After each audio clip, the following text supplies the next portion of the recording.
You are listening to Spaceboy Universe. Okay, gang, let's go.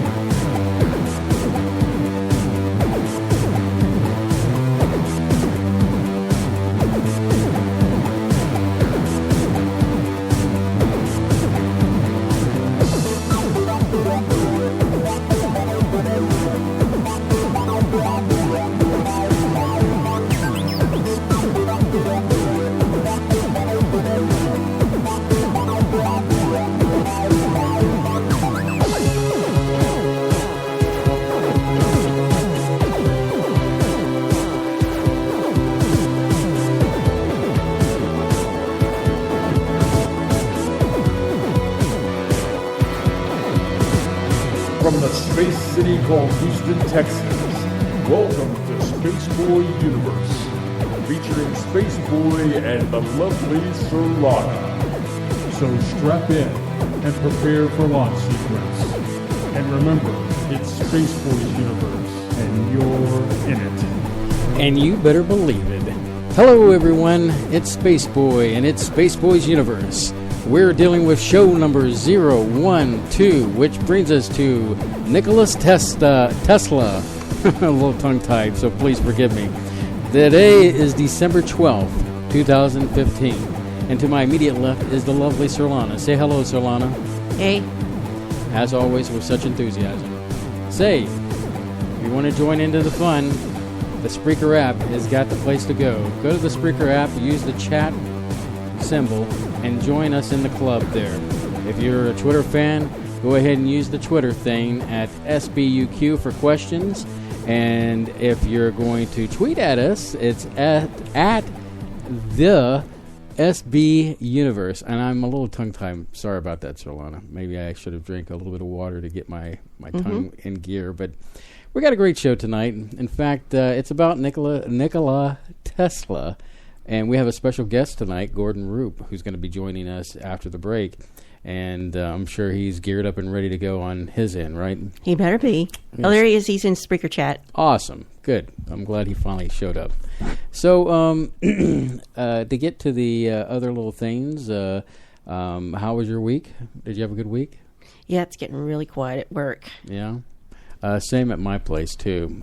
Getting kind of, people are leaving. The last few weeks of the year, but I work at a university, so it's more dead than yours. Well, it depends. It's like Zombieville. It depends on your definition of dead. I deal with end users that are like The Walking Dead, and yeah, be very careful. I mean, I have to deal with password reset. I just deal with empty hallways. So, I'm just going to jump into the witty banter that we like to do every that we practice. That we got our stuff together, and so I'm an avid watcher of Netflix, as you know. Yeah. You're a binge watcher. I am a binge watcher. But I'm a binge reader, so yeah. So I mean, we both have problems. We binge in our own way. So my binge of the week, which I've actually kind of regulated it this week because there's only one season, and it's called Fixer Uppers. It's about a family, Chip and Joanna, that are based out of Waco. Mm-hmm. And what they do is they bring a couple who are looking to get a new home, or not necessarily. Well, they present them with a few options. Yeah. And they tell them it's basically almost like a formula. The way they do it. They have 3 houses that they show, and they're in various disrepair or whatever. This is going to cost you this much. Mm-hmm. This is going to cost you this much. It's going to cost you this much. Basically, what they have is they have the cost of the home, and then how much it's going to cost to fix it. Well, I guess how it works is they say, I have $250,000 in my budget, and so they go and if they find a house that's $80,000, and then the rest is their budget to fix up their home, so fixer uppers, and they're a wonderful team. So why are you obsessed with that? Well, I think what it is just they're just nice people, and it's nice to watch a show where it's not the Kardashians. Yeah, I mean, well, we're in this terrible dead season where we're waiting for shows to come back in the new year, and everything's ended, and things are not coming back till February. It's coming back till summer, and so now we're desperate for entertainment. Well, I mean, when we have gone to work out at the gym, I've seen the show on the big screen. Yeah, I saw it there too. So that's kind of where I got kind of hooked into it. Like, I've seen bits and pieces of it, but now that it's on Netflix, I've actually got involved with it. And instead of going full blown, I probably could have watched this all in a day, to be honest with you. Yeah, you're good about that. I've been kind of like piecing it out, I guess, probably because there is really nothing on TV to watch because we're in that dead part of the season. Now, there are a few new Netflix things I'm going to probably watch, and I can discuss that in another show. But just know that I am looking at stuff on, and in fact, the Fixer Uppers is kind of like my new favorite show to get me through whatever I'm going to get through to the next show. So, hey, you heard about MST3K, haven't you? Oh, I'm on top of it because, I was a fan of that show when it was on the air the first time. Mm-hmm. And then when it moved to Sci-Fi, that's when I really loved it. So I'm torn because it's going to be strange to hear completely different voices coming out of the robots. Yet that did happen on the show. Mm-hmm. But it just, I don't know. Well, only Crow changed, really. Tom never really changed except once. So, well, the cool thing is, right before the show came on, I noticed that on Facebook, their Kickstarter thing, that was phenomenal. Funded. In fact, that's a lot of money. They funded over $6 million for the show, and that's like a first for Kickstarter. I mean, the highest grossing thing, other than possibly Veronica Mars, that fans... Which, never saw that. Where did that go? Well, I think it was on Netflix a while back, but, you were probably busy reading a good book. But that's, that's not here or there. But anyway, it's got Dan Harmon in it, and Justin... help me out here. Justin Roiland, but don't think I'm going to let that little slam pass. I will get you back for that. But it's got them. I've heard they're going to write an episode or two for it, and those are the writers of Rick and Morty, and Dan Harmon's creator of Community from NBC. You have a possibility of Joel McHale is going to be on the show. Jerry Seinfeld. To name a couple some other comedians like Dana Gould might write for it. So I guess this third version of the show is going to be at least decent. I mean, there's a lot of people going into it. Other than Mark Hamill's supposed to be part of it. Mark Hamill too. Who could forget Mark Hamill? Big names that they. I mean, so this is that hipster thing where I liked it before anybody else liked it, before it was cool, before anybody knew about it. So, and I have the DVDs and the old downloads, and my thing is riff tracks. I admit that I wasn't a full-on-fledged watcher of Mystery Science Theater 3000. Because you're a purist. I would watch the movies regularly and joke and make my own jokes based on what I was watching. And but I think that it'd be a great show for both of us to watch and kind of bond over. Just something kind of cool to do together. Well, maybe we'll see. Okay. Well, the original show, or the thing that they were shooting for, were about 12 shows for this season. But since they raised so much money, they're going with 14 episodes, which is kind of cool. So it is what it is, and as always, you'll probably hear about it on Spaceboy Universe here. And because I'll probably be talking about it. Mm-hmm. So, yeah, we'll go from there. But what I really want to talk about is it's an unfortunate contraction. Something important has happened this month for you, to you, or you accomplished something this month important. What was that? Well, I finally finished my last class of my, I guess, to get my associate's degree, and so officially, I guess, when the grades post, which is not going to be a big deal, I can already say that I got my associate's degree finally, and I'm excited about that. It came out of two things. Previous job, someone was a jerkosaurus and pissed me off, and you said, well, you have time, why don't you go back to college? So I did it. I made it to this goal, and I'm excited, ecstatic. And who knows what's coming down around the corner. All I know is good stuff next year. Robert says congrats. Oh, thank you, Robert. I appreciate that. But, yes, who knows what's coming down the pipe. Just that I feel accomplished, and it's a good feeling. Yep, I remember that feeling myself. Hey, did you hear about the story here in Houston where a company gave away 6-figure bonuses to their I heard employees. about that. I don't remember the company's name, but I'll start getting my resume tidied up. I was watching the video, and one of the ladies said they gave her the option of a $35,000 car or $35,000 in cash. She said, well, I took the cash because, I could pay some bills and stuff, but the idea of a company giving that much money out to their employees, they must really love their employees. Yeah. They must really have a lot of money. I think they need to meet me. I think they need to meet some of the people I know. So, they've showed some pictures of the next Teenage Mutant Ninja Turtles. Oh my gosh, those things are creepy. They showed a picture of Bebop and Rocksteady. Yeah, they're the bad guys, but I'm talking about the turtles themselves. I mean, I remember when the first movie version of them came out, I thought their eyes were kind of creepy, but this really beats that all to heck. Oh my goodness, they're like wearing jeans and they're like buffed, and just ugh. Well, they do look a little awkward looking. Yeah. Excuse me, I had a little cough there. But I think it's going to be a good movie. It has the return of I can't even think of her name. Fox. Yeah, I know you're thrilled to death with her. But making gestures you can't see. The character Casey Jones is going to be back in this one, so it should be. They have Shredder coming back, and so it's. Bottom line is, I'm not going to watch it. If you're a big fan of the Turtles, then you should. I'm have a good fan time. of the original cartoon that came on TV. Mm. Yeah, well, I enjoyed the cartoon version too. I think they could have done a little bit better with the Turtles, but what can you do? So I'm going to pause for a second to get another cough off here. All right. We'll just pretend like that's not happening. All right, I'm back. Not dead yet. So, David Bowie, one of my favorite singers, collectively of all time, in my all-time favorites. He's teaming up with Gorillaz. The group Gorillaz with a Z. Yeah, with a Z. I mean, he just recently did a song called Dark Star, which is pretty freaky by anybody else's standard, but as far as David Bowie is concerned.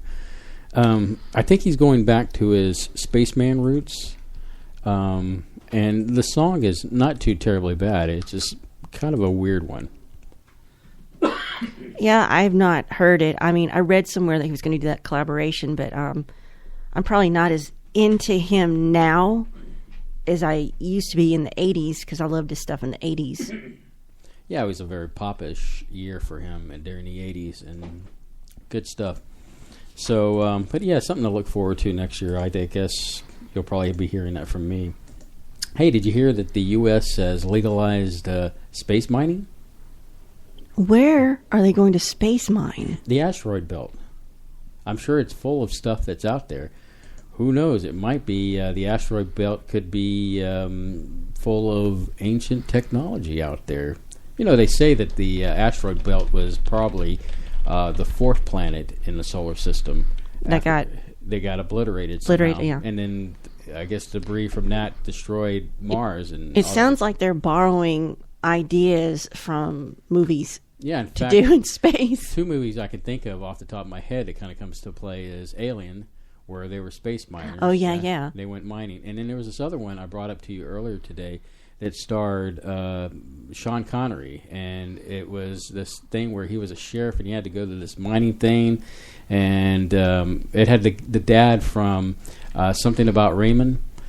He was like the big boss at this thing, and apparently there was drugs going on. If you took these drugs, that it made you superhuman, and he had to battle these guys, and it was quite an interesting movie. Came out like, I guess, 79, 80, somewhere in there, about the same time that the Alien movie came out. If you could check that out, you'll probably like those. But yeah, space mining. I could only imagine that they're going to be hunting for gold, so I guess it's the new gold rush into space. That's interesting. That might be worth talking about if we get more information on that. Mm-hmm. So yeah, but space mining. I guess the wave of the future. I guess space is coming to us. Now, look, ladies and gentlemen. Before we hit the break and we bring Gordon on to the big radio, we do have a T-shirt giveaway tonight. So if you're a lucky caller, yeah, you got to call in to win. You get a call in, and that number is 713-701-5214. 713-701-5214. And you be the caller in, you get a lucky shirt. It's an extra large, so if you're plump, then I'm sorry. If you could fit into an extra large, or maybe, it's something your kid could wear as a nightgown or something like that, or maybe you have somebody that's within that size. And I guess I'm getting the shut up and end this segment, and let's take a break. Yeah, more hand gestures. All right, so no, you don't have to point that finger at me. So, I wasn't pointing. I was doing the let's wrap it up. Let's wrap it up. Okay, with that said, we're going to go ahead and take the first break, and we'll be back, and hopefully Gordon will call the Skype line, and we'll get him connected. I'm from another planet.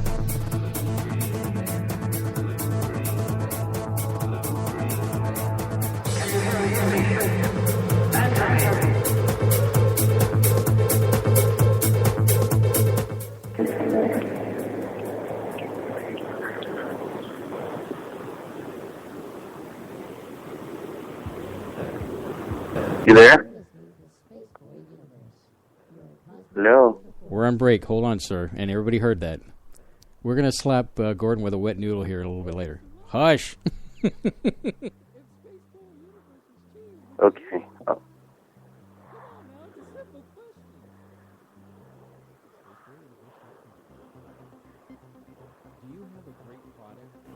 Idea?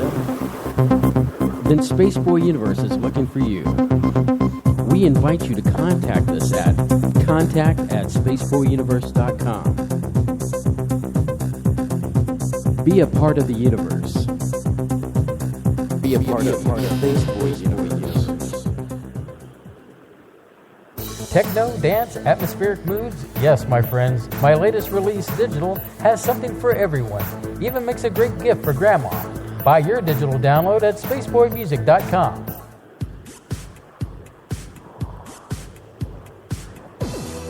To call in, dial area code 713-701-5214. You are listening to Spaceboy Universe. Here are your hosts, Spaceboy and Surlana. All right. Gordon, you still there? I am always here, my brother. All right, so let me give you a proper introduction here real quick here, and let me see. Okay. Born and raised in Oakland, California, Gordon Rupe has traveled much of the United States. He has a degree in ancient history and is obsessed with Rome and Egypt. He has been married for over 4 years and has a son named Caleb. His latest publication is Conspiracy Evolution Deluxe Edition and is available now on Amazon.com. Please put your hands together for Gordon Rupe. That's your cue, Surlana. You got to. Okay. Actually, it's closer to 6 years, Jim. But Okay. I'm not sure what I sent you because, trust me, when you're married, a year feels like 2 years. But hey, how's my people? Peeps are doing good, my friend. Peeps are doing good. It is good to hear from you guys. I understand we have tons of exclusive things for the Spaceboy listeners tonight. Yes, in fact, do you want to tell our listening audience your good stuff? Tonight, and it's only for the duration of the show, you could win a free autographed copy of Conspiracy Evolution Deluxe. Go ahead, go to Amazon author page, which Spaceboy has linked up, and go ahead and make either purchase that or the original Conspiracy Evolution. Send me your proof of purchase at the author Gordon Rupe at gmail.com, and I will be picking the winner at random by the end of the show. That sounds awesome. I appreciate you putting forth some extra goodies here tonight. Well, I think there's something else Surlana has to talk about. That's a extra giveaway for your listeners. Are we talking about the shirt? The what? Oh, no. The Tesla book. Oh, yeah. He has an EPUB file that he sent us, and I've got that. So if you want to talk about how to get that. Yeah. Well, it's basically just a mini ebook on the life and times of Tesla. It's called 26 Years of History, and that is free to the listeners of Spaceboy Universe. I understand Surlana is going to be linking that up on the website. Is that correct? Is that correct, Selena? Part of that's correct. Everything except my name, but I'll let that go. I can get that put together. He might just be being funny. What I do wrong? Wait a minute. What I do wrong? Surlana. I'm so sorry. I have it written down phonetically. It could have been the same thing about 4 years being married. Yeah. Okay. So we're even. That's cool. Okay. That's cool. Yeah. So, where do we start in this big show tonight? I guess we start at the beginning. Surlana, you want to kick this off? Kick the football down the thing and. Well, we got Gordon here because I think Gordon's really into Tesla, like you are. Yes. All right. So Gordon, would you like to kick this off tonight? Well, I think the best album they ever came out with was their acoustic one. and the 5-man acoustic jam. I mean, and all the bands that come out of Sacramento, I think Tesla is the most valued and most, do you know what I mean? I mean, they're just electrifying. They are electrifying. They are. Mm-hmm. Wait, oh God, we're supposed to be talking about the scientist, right? Yeah, I think what he was wanting from me was to just sort of ease us into this by saying things like, this is an interesting topic that I personally had never tried to research to this extent before, and I found out that, now we're in the world of the internet, and we're trying to find information about him through the internet, and I'm finding so many discrepancies about inventions that were attributed to him, and then it says, no, well, he didn't invent that, he contributed to it. Actually, this guy got to the patent first, and just a bunch of contradictions, and I've learned a lot of interesting things about Tesla himself that I did not know about. One of the most interesting indiscrepancies that I found had to do with his family. Tesla was one of 5 children. Mm-hmm. Okay? Now, for Nikola, his older brother Dane, and his 2 older sisters, Angelina and Milka, they all have pretty much varying dates as far as years, plus or minus a couple days in the same month, etc. But for his youngest sister, Marcia, it's all the same date. That's the only person I haven't found who, the dates vary. It's kind of creepy. Yeah, it's like you can't find a definitive answer, even for the most mundane things like that. Yeah, but with his baby sister, it's all the same year, and it's all it's amazing. Everything else with his older brother Dane, who died at the age of 12, by the way, all of the dates for that vary. All the dates for his birthday vary. But for his baby sister, it's all the same. It's kind of, Twilight Zone-esque. Well, I think the situation with his brother Dane, wasn't he the brother that was accidentally killed? Mm-hmm. Yeah, Dane was, the household he grew up in, both of his grandfathers and his father were ordained priests.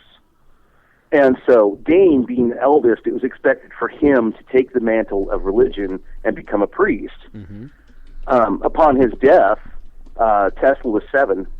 Upon his death, his father pretty much gave him the option, well, you can go into priesthood or not. There's really, it was a no pressure because he wasn't the firstborn male. Right. And so when he went into primary school, he decided he was going to study religion and mathematics. So it's kind of like studying, Catholicism and atheism at the same time. And the interesting thing is that it wasn't much too longer after that, or I actually read a little bit about how his father had all these wonderful books, And Tesla wanted, so badly to read them, so he would read, and his father would get after him. So it got to a point where Tesla would be covering up the locks and the trim around the door, so his father wouldn't know that he was actually reading at night, because he was such an avid reader. He enjoyed reading, and he read Mark Twain. Became a huge fan. And who isn't? I mean, really. Ended up meeting him, and they became good friends for 20 years.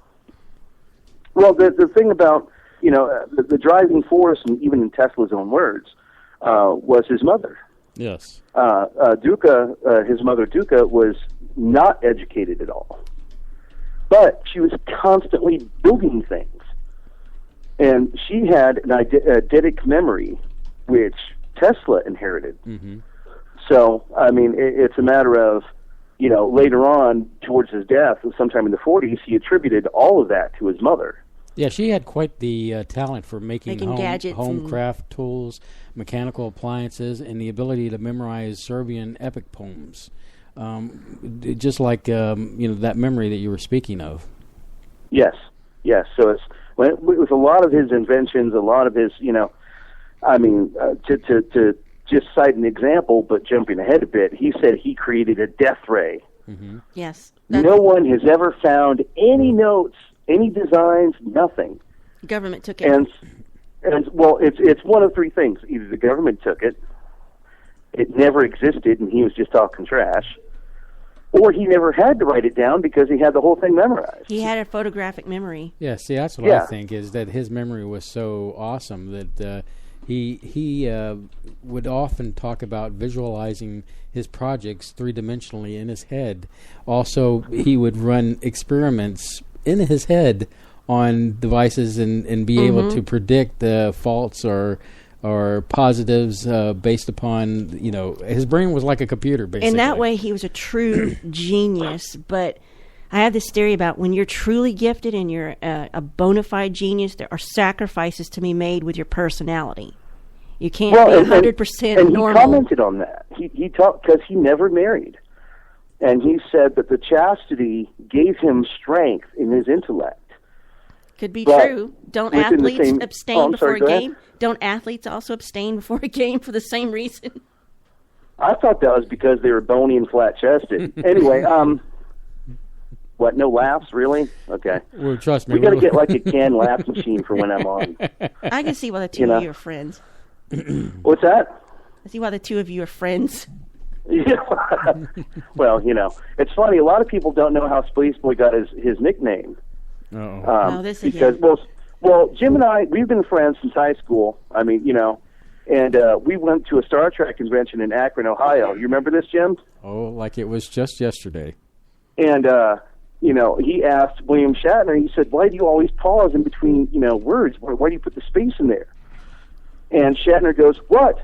Space. Boy. And that's how it kind of stuck. I remember it, But seriously, see, again, canned laugh machine, guys. Come on. With Tesla, he said that he regretted not getting married. He regretted not having children. He felt he sacrificed too much and got too little. Well, I think that came along when later on in life he experienced, an Eastern religion. Yes, that sort of led him to an epiphany. He understood things on a new level that gave him something he didn't have before. It's a mix-in of that, and a lot of people think it also, at that same time, a lot of his quote-unquote friends said he was experiencing a nervous breakdown, because that's about the same time he became obsessed with pigeons. Mm-hmm. And when I say obsessed, I mean he was bringing them back to his hotel at the New Yorker and, nursing all of them back to health. Wasn't there one that he liked a little too much? He said he loved it as much as a wife. Yes, he did. He did say that, and it was like, hello, birdie love. I wouldn't care to speculate on that. I think he said he loved the companionship like a wife. I hope so. Yeah, because the dynamics on that are just gross to think about, But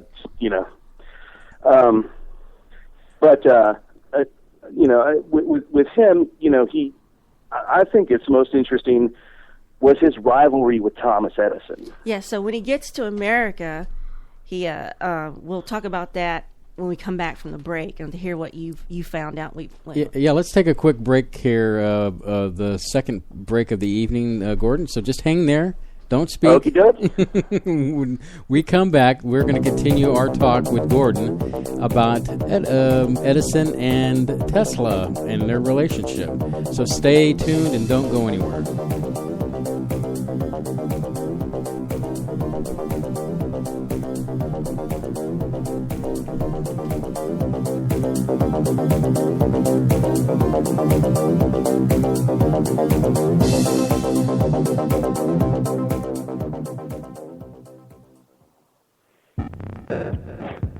You're listening to Spaceboy Universe, the #1 broadcast on Omicron Persei 8. Techno, dance, atmospheric moods? Yes, my friends. My latest release, digital, has something for everyone. Even makes a great gift for Grandma. Buy your digital download at spaceboymusic.com.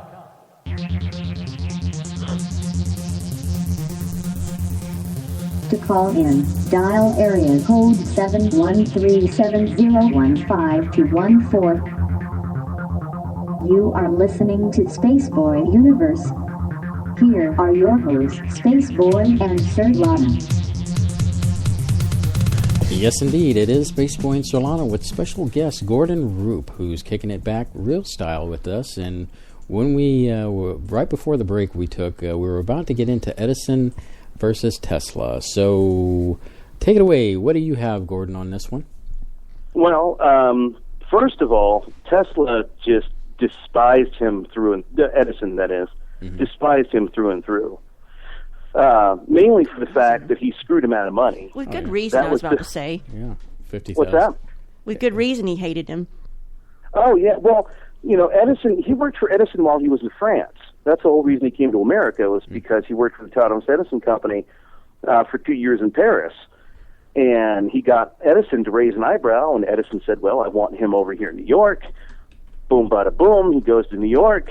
And Edison quips that, well, if you could redesign this engine for me and make it better, I think it was a bonus of like $50,000. Yes, $50,000. He said, if you can do it, $50,000, hey, then, life will be great kind of thing.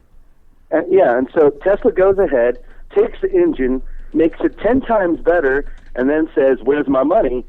And Thomas Edison's like, I was only kidding. Yeah. I'm going to pay you whatever. Yeah, this is an American joke. You don't understand American jokes, and I thought that was just terrible. I did read that their relationship was a lot like Steve Jobs and Bill Gates, and follow me on this one. Steve Jobs, being the market man that he was, is kind of like Tesla, and Gates is a lot like Edison was. He was the businessman in that way. So their relationship was a lot like that rival that between the two giant computer guys that of modern times. So that's what I read a little bit about them. But yeah, I would imagine that they were kind of ticked off at each other, because if when you read a little bit about at that time. They were going to be awarded the Nobel Prize, and I think Edison came out and said, well, I don't want to have anything to do with Tesla if he's going to be it. I don't want to share. So, it kind of describes their relationship, especially after he says, I'm just joking about that $50,000.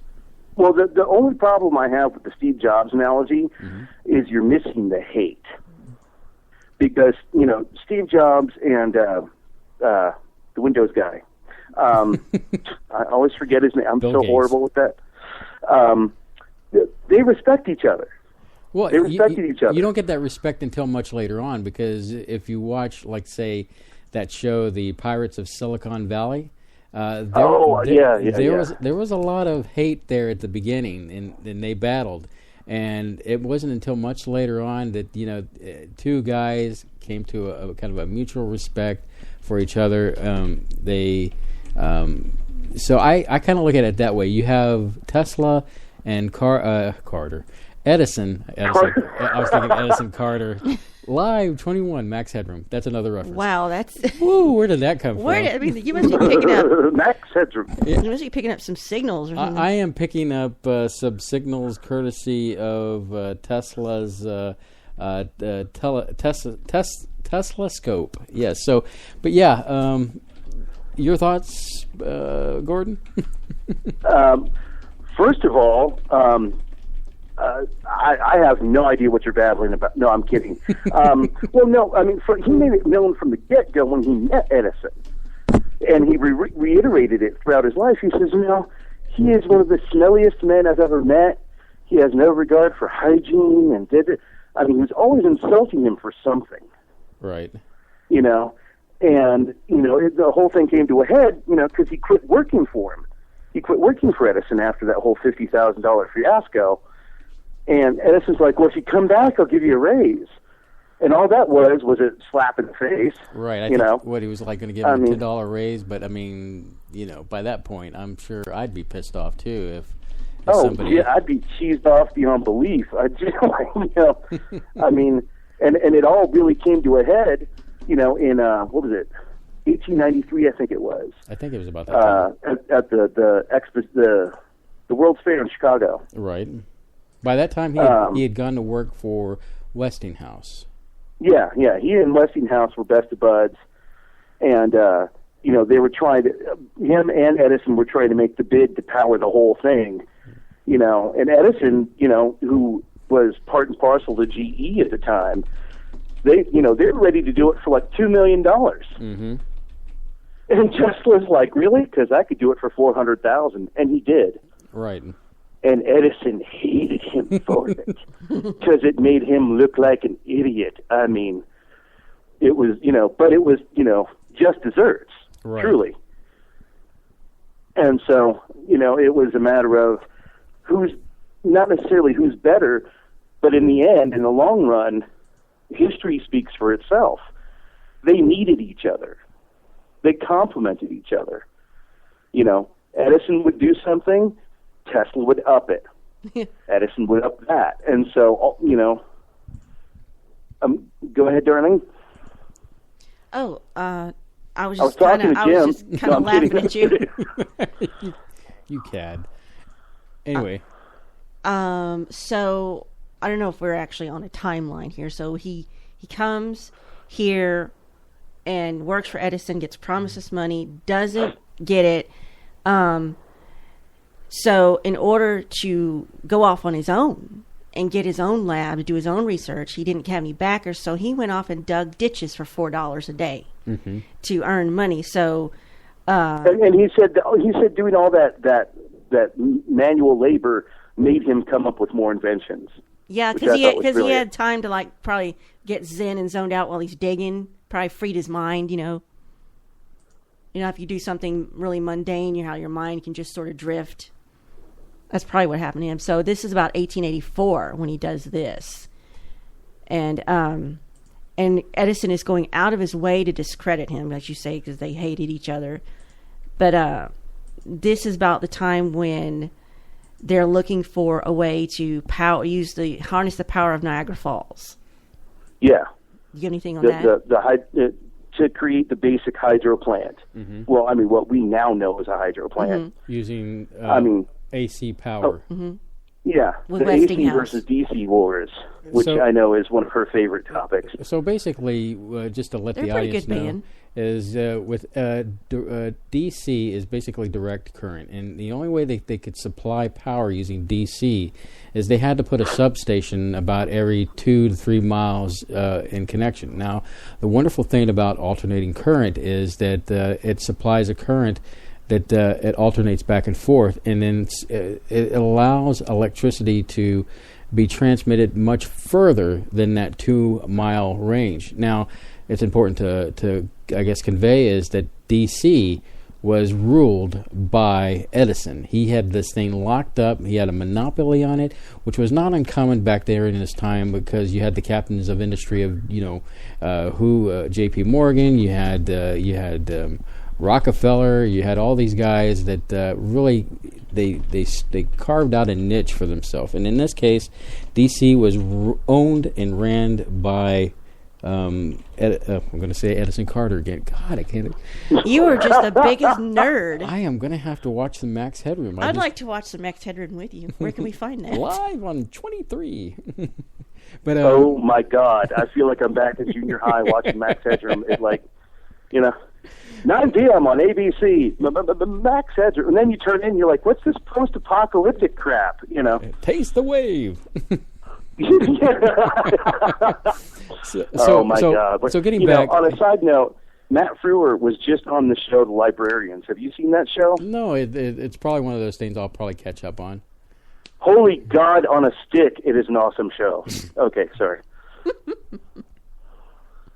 So anyway, back to I the can only imagine the look on Jim's face right now. See, that's why you guys need to get webcams while you're doing the show. Just no, like it would only be on him. We've thought about that, but it'd only be on him. Apparently, I'm the ham in this He's relationship. the pretty one, so. He's the pretty one. That's okay. Yep. Yeah. So as we were talking about Tesla, right? Yeah. Yes. So DC, they did the Niagara Falls, put them on the map with the AC power because they were able to power Buffalo, New York. Mm-hmm. So now Tesla becomes a household name. Well, yeah, but in the same breath, he was also a laughingstock because he had come up with the first remote control motor engine, however you'd like to phrase it, and he showed it off, and everybody accused him of witchcraft and mind control, and Well, that was a heck of a thing. What's that? That was a heck of a thing, though. When you've got this object that looks like a tall submarine, but it was on top of the water, and he's controlling it, with radio waves wirelessly, and I'm sure it looked like witchcraft at the time. What's significant about that device is that this is the first time, I guess you could say, robotics is in play. Mm-hmm. The first time that remote control. He could be considered the great-great-great-grandfather of drones. Yes. So this device, I mean, it's exactly what you said. They thought it was witchcraft, and they said, "Where's the monkey in this thing? Where is he driving it?" Yeah. So I mean, pretty significant. Well, I mean, not only that. I mean, look at 1913.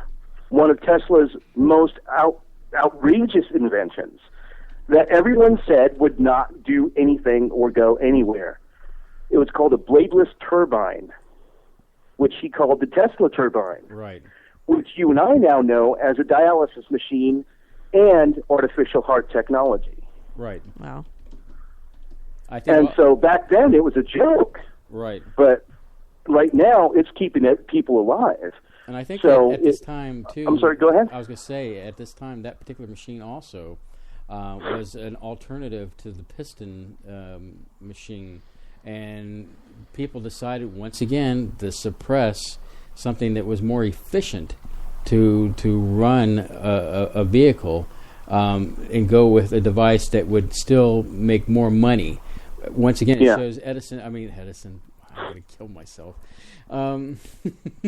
If you say Carter one more time, I swear to God, I'm going to reach through this Everybody take a phone. drink now, just in case. Tonight's thing is brought to you by Edison Carter. Every time you hear Edison Carter, go ahead and take a drink in honor of Max Headroom. All right. So with that said... Great. We have a Max Headroom Spaceboy drinking game. Yes. All right. Can we get more obscure? Yes. So basically... he was always known for creating devices that were efficient and to try to better the world and mankind in general. Yeah, well, and he stated, as you guys pointed out earlier, he wasn't just in it for the money. No. He considered the money a perk. Mm-hmm. He did it because he wanted to see everything blossom in front of him and be able to say, yeah, I did that. Well, the good thing, you bring up another, segues into this, is the tower when he's dealing with J.P. Morgan. The Wardenclyffe Tower. Exactly. I have a lot on that. What do you have on that? Uh-oh. Let her go. Just let her go. Before he gets to do that, something happens and he moves to where Gordon is in Colorado Springs. And he starts, after that fire he had, so he moves to Colorado Springs and he gets interested in atmospheric and terrestrial. Yeah, he moved here at the turn of the century in 1899. Right. and did a little drive-by through where Tesla was, and wow. I'm not going to say bad things about it, but wow. I mean, here he went ahead and he made the biggest Tesla coil ever, 12 million volts. And, he could do, I think it was like 140 foot lightning arcs. Mm-hmm. Yeah, he was able to power remotely light bulbs that were, I forget how far away, how many feet away from the source. Yeah. I'm trying to remember the exact number because I have notes all over the place, but I also have a 5-year-old. Right. And trust me, there's nothing like trying to read notes on Tesla when it's written in crayon. As a quick side note, this is where I'm going to interject pop culture into this subject, is the movie The Prestige. See, I was going to do that. Sorry. Go fish. Man, whatever. But I brought it up. Go ahead and tell the audience all about it. I don't run now. Come on, Gordon. Okay, fine. Okay, I am a David Bowie mega fan. I love Bowie. And Bowie played Nikola Tesla in the movie The Prestige with Hugh Jackman, sucks, and Christian Bale. Right. And what they propose the Tesla coil does is transport, which is an interesting application. I mean, considering Tesla commented on it several times. Now, you could tell the Black Cat story. Well, I was going to say that it was transport, but it was more than transport. It was almost like duplication. Yes. And so in The Prestige is about a magic show, and you can imagine if you could show the impression that you are dying and being killed off, but then magically appear somewhere else. That should kind of give some kind of credence or kind of give you an idea of what the movie is all about. I don't want to spoil it too much, but it's an excellent movie. You should check it out. It is on Amazon.com to check out if you want to see it. Or, you could buy it off of Amazon or any of your other places, and I guess that's my plug for the movie. So, yeah, I'm getting the whatever signal from the Surlana. So, anyway, you were going to say after that... well, yeah, speaking of the dying and resurrecting, Donald Trump actually has a connection to this. Gordon? Right. Right. Go on. I was right. Okay. Well, no, I did a little digging, and his great uncle actually worked for the government.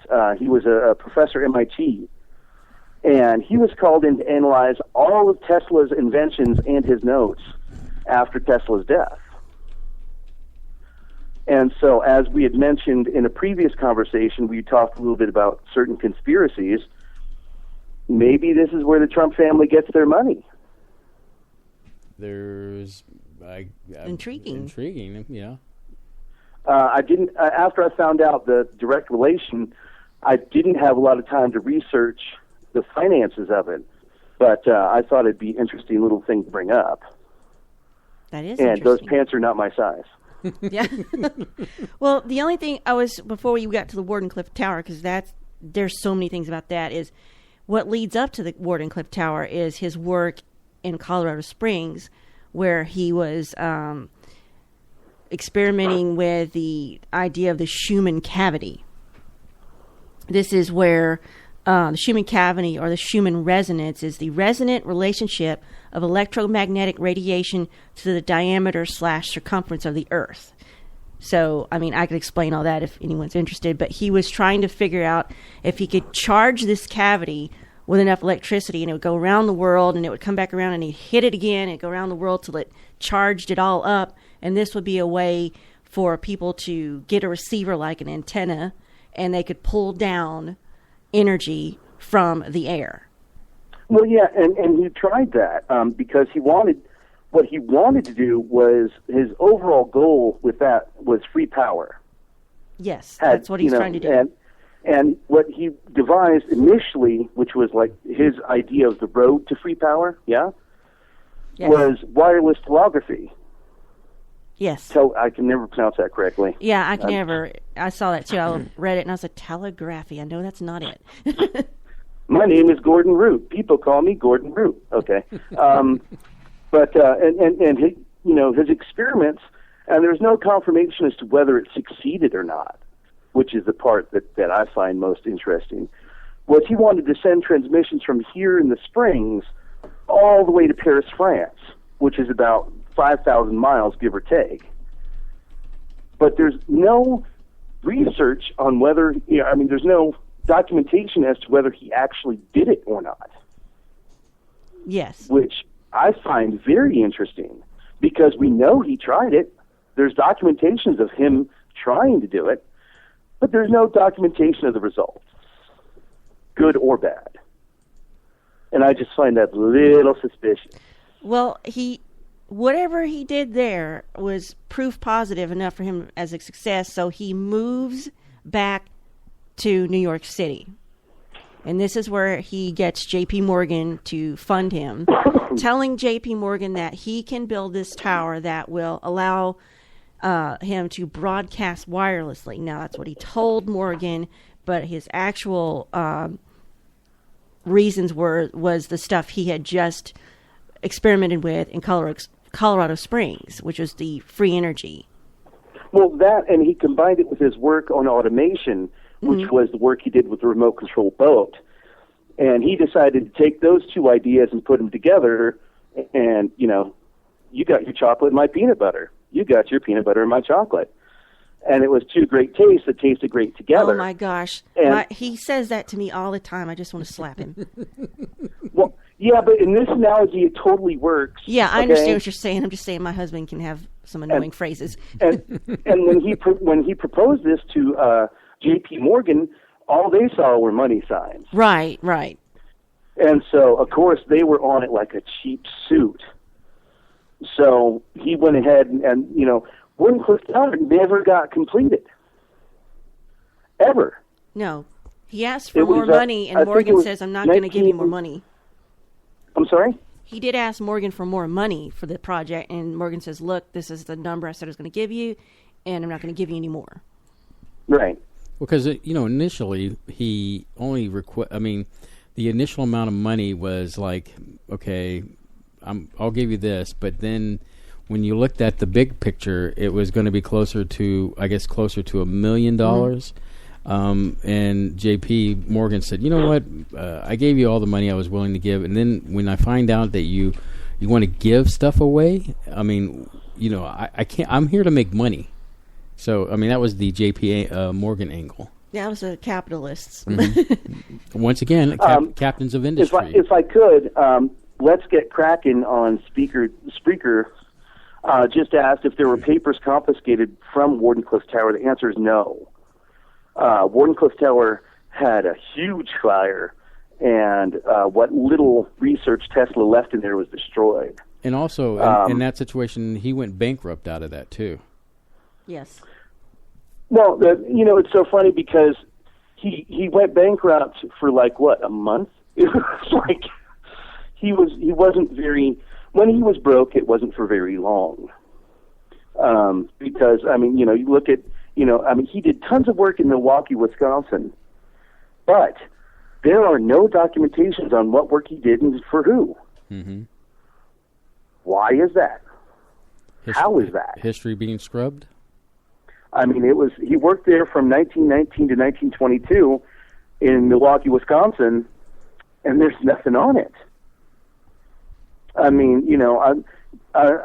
Being who I am, I'm also, of course, looking at the conspiracy aspect of it. Yes, I was going to ask you about that. Because you guys know me, I'm just paranoid to the nth degree. Well, yeah, I am too. I like that. That's one of the things I like about you. But the rumor about it is that... you do think about me. Well, I was looking at a catalog of aluminum foil the other day, and how could I not think about you? Aww. I actually saw, I kid you not, on a website, it was an aluminum fedora hat. Mm-hmm. And it said, just because you're crazy and paranoid doesn't mean you can't be stylish. That's what I saw the same thing.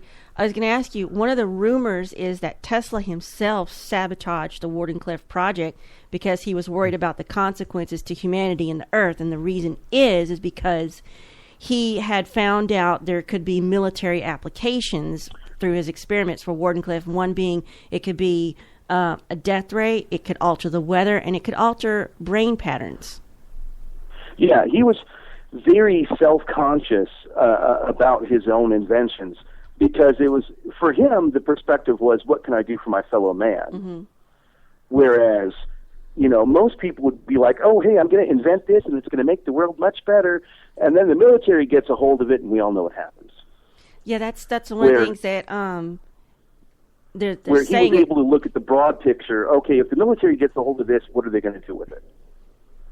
And so, yes, he did, in my opinion, I can tell you what handful. they allegedly did with it. They said during some of the experiments there that all the birds and fish disappeared within a 10 to 15 mile radius of the tower. Yeah, I've read similar. Yeah. Now, when Surlana brought this, I was going to say, when Surlana brought this up, it reminded me a few years back. Do you remember when all those birds died off and they found them, Gordon? Now, wait, there's two incidents that I recall. There was one in, I want to say it was Montreal, Canada. Mm-hmm. And then there was one in New York where like a whole bunch of pigeons just like literally fell out of the sky. Right, dead, no apparent reason. Yeah, but I'm not sure which incident you're talking about because I know of two of them. I don't know the exact one, but I just when I heard her talk about this and the animals falling out of the sky, I immediately thought back to, I guess it was around 07, 08. There was these reports of birds, and I'm sure any of our listening audience could probably pull this up off the internet and find that answer. But I recall something like that happened, and I immediately made the connection of what she was saying with the device and the birds falling out of the air, and so. Well, one of the things that many people forget about Nikola Tesla was he was obsessed with one thing when it came to every one of his experiments: precision. Everything had to hit a certain mark at a certain time. It had to do a certain thing in a certain spot. It was all about precision. So in theory, let's say he did have a death ray. His PQ-36 space modulator. And he said, okay, with this, I know what the military could do with it, so I'm going to destroy it. Right. And according to rumor, that's what he did. And he saw the potential of what his like I said, look what he did out here with his Tesla coils. It was a matter of what they could be used for aside from his intentions, because he knew life was more than just intention. No matter what he wanted to use it for, there were always people who were going to, if you'll pardon the term, bastardize his invention for what they wanted. Well, do you blame him? Look at the history he had. Oh, no, I can't blame him. As we just talked about, he's the father of the drone. Mm-hmm. What's the drone known for? Precision. Mm-hmm. Targeting. Exactly. It hits its target and nothing else. So imagine if he had released his death ray. Oh, yeah. Well, the conspiracy is that the military did get a hold of all this somehow and maybe built their scalar weapons off of this. Because he was saying, Nikola Tesla said that he could target planes, a large number of planes, from 250 miles away and destroy them. Uh-huh. And let me ask you, what does that remind you of? Star Wars? I swear to God, sometimes you try too hard to be geek. You try too hard to be geek. Reagan's Star Wars. Oh, okay. Okay. Hey, Gordon, before you get into that, let's hold it. Let's take another break here. Okay. So just hang tight there. We'll be right back after this break. And You got it. We'll talk more on Star Wars and geek out there. Reagan Star Wars. So hang tight, ladies and gentlemen.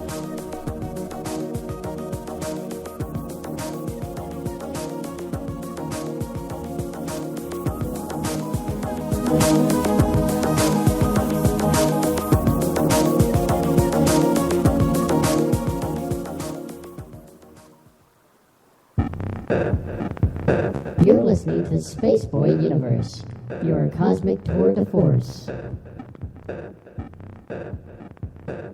Techno, dance, atmospheric moods? Yes, my friends. My latest release, Digital, has something for everyone. Even makes a great gift for Grandma. Buy your digital download at spaceboymusic.com.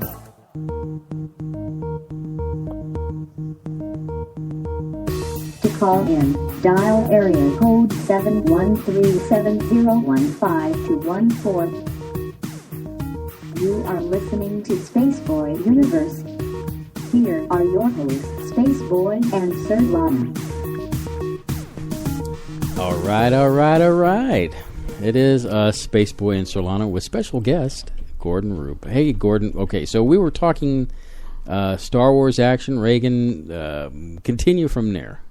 Well, if you look back, 1945, the middle of World War II, five TBF Avenger aircraft were lost over the Bermuda Triangle. Mm-hmm. They disappeared all at the same time. Sound familiar? Yeah. Because that's exactly what Tesla said he was working on.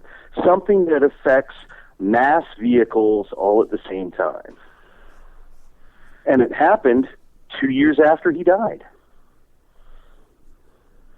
Just a little coincidence? I mean, for me, when you look at the whole ratio of it, it's a matter of what did the government take away? Because when Tesla died, he had, a room literally full of papers, full of inventions. And the government came and took all of it. That's what I read. Well, I think the concern there was the government didn't want any other country than themselves to take anything possible, because here he was bragging about the death ray thing, and then he has his death. So wouldn't it be prudent for the government to come in? Didn't he share his plans with other governments on purpose? Well, to address that, he sold his plans because it all depends. With Tesla, he had patents in other countries. And so if he had the patent for that idea in that country, he would give exclusive rights to that government. As a feeling, I could only interpret his obligation, as far as, other countries getting a hold of his tech. I can agree with that, but who they sent in to get the his work is what's questionable. Yeah. Because they sent the Office of Alien Property, which is the original version of the NSA. Mm-hmm. Alien meaning immigrant. Yeah, alien meaning non-American at the time. It means something completely different now. But, so why send them? Because at that time, he'd been an American citizen for about 8 years. So he wasn't considered an alien. He was considered a natural citizen. So why send them to collect what he had? That's what I find curious. Well, probably because they knew that you're dealing with a man who has the ability, and obviously you think that he's going to keep notes of some kind. I'm thinking in a layman's term that if I knew that this man had died and I had power, like in a country sense, I would want to make sure that those items were secured, not only from someone else, but definitely to possibly create. I've heard of the man. I know what he's capable of doing, and it would be like a treasure trove of technology just waiting to be found in his hotel room. And I agree with that, again, to an extent. because worldwide he had in the ballpark of 350 plus patents. Okay? Mm-hmm. Why is it only about 270 of them are accounted for? Well, maybe some things couldn't be, too, how do they put it? We're not ready as a global humanity to be shown such secrets. See, now I'm thinking back to like Star Trek when they first meet the Vulcans. Oh, Yeah. yes. Where it's like First contact. we've given them the signal that we're ready to engage. And then they you know what I'm come talking? down. They come down here and oversee everything we do because they don't think we're fully ready. And then Archer goes and proves them right. And See, Spaceboy gave me a case of the coughs now. See, so, but that's fine. That's okay. Drinking plenty of liquids, sir. Drink plenty of liquids. I've got a pot of coffee with my name all over it. Good for you. I'm a writer. It's a rule. You have to smoke and you have to drink coffee. And you have to be a recovering alcoholic. No, I'm serious. They make you sign a contract. That's Nice. Stephen King. But with the government getting involved, I can understand what you're saying by, the public at large not ready for it. But, you'd think it'd be like, how can I put it? Like classified documents. Like as the decades go by, a couple few more are released. I think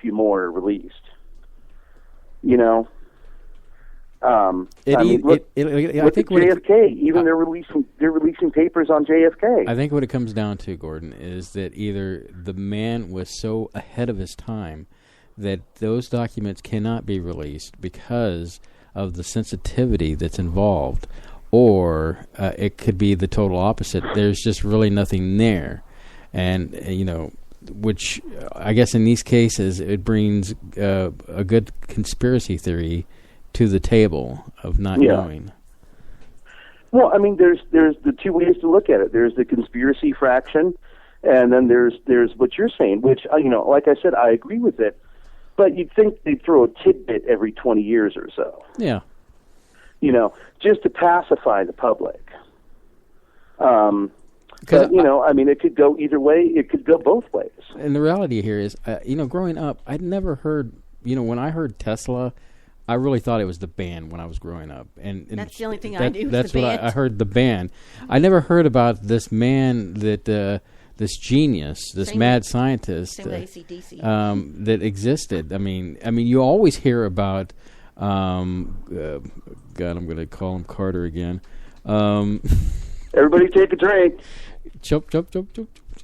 You always hear about the Wizard of Menlo, as they call him. Mm-hmm. But you'd never hear about Tesla.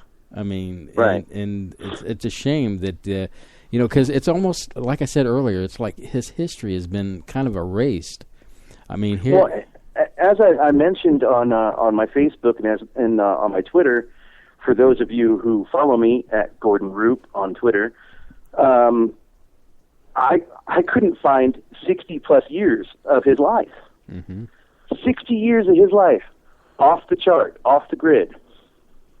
And that's why the mini book that I wrote exclusively for Spaceboy listeners is called 26 Years of History, because 26 years is all I got. Mm-hmm. That's all I found about our friend Nikola Tesla. And so you have those 60-some-odd years where it's just kind of like nothing. Like, for example, what I brought up earlier, his time in Milwaukee. 3 years in Milwaukee and nothing. So, it makes me believe that at some point he did do some questionable things, not necessarily with our government, but with a government. Mm-hmm. Mm-hmm. And that's getting covered up somehow. That's what research says, that the Russians may have gotten a lot more information than anyone else, because they may have started building things based off of Tesla's work. Well, they funded one of those projects because nobody else would fund it. And so, I could see how the Russians, come into play into this, and why, if you flash forward to, at his death in 1943, why the Americans would come in and gobble everything up that was in his hotel room. I guess 43, you're dealing with, what is it, about, when was it, 41? So it's almost the end of the World War II, isn't it? 45, 49. Yeah, so you're dealing with World War II. Americans, have they barely trust the Russians as it is, but they're in bed with them anyway, just so that they can deal with Nazi Germany. But so once again, you've got this climate of the world being the way it is, and with war, and so I'm going back to the thing where I'm going to gobble all this stuff up and put it under lock and key, and and so that nobody sees or hears about it. Well, he was, oh man, sorry. He was on, payment until he died. He was employed with Westinghouse until literally the day he died, because they got him the hotel room at the New Yorker, and they put him on a monthly budget. Well, then why do so with many... the intention of exclusive, quote unquote, exclusive rights to his creations. Why do I keep hearing reports about he died alone and penniless in a hotel room? You know what? I read that, and I was just like, really? And then I did a lot. I was able to sit down and find out a whole bunch more things about the New Yorker. Mm-hmm. And you want, if you want the direct history, you go to the direct source. Meaning, I just went to the history of the New Yorker hotel, and they talk about how his rent was already paid for him. He never paid rent. I guess it's conceivable to say that he truly was penniless in a sense that everything was paid for. Yeah. Well, he was penniless in the sense that he didn't have to account for it, if you will. Whereas Westinghouse paid for everything. So I'm not sure how you want to take that as far as him being a concubine of sorts. I mean, because that's how I interpreted it. And then I found this thing under, it's listed in the sources of the mini book, where they kept him on a monthly allowance. Mm-hmm. They had him on a budget. As long as whatever he came up with, they had exclusive rights to. Which I find another interesting point in the fact that the government confiscated everything when it should have gone directly to Westinghouse. Well, I mean, if you're the government, you get to do what you want. You get to do what you want, don't you think?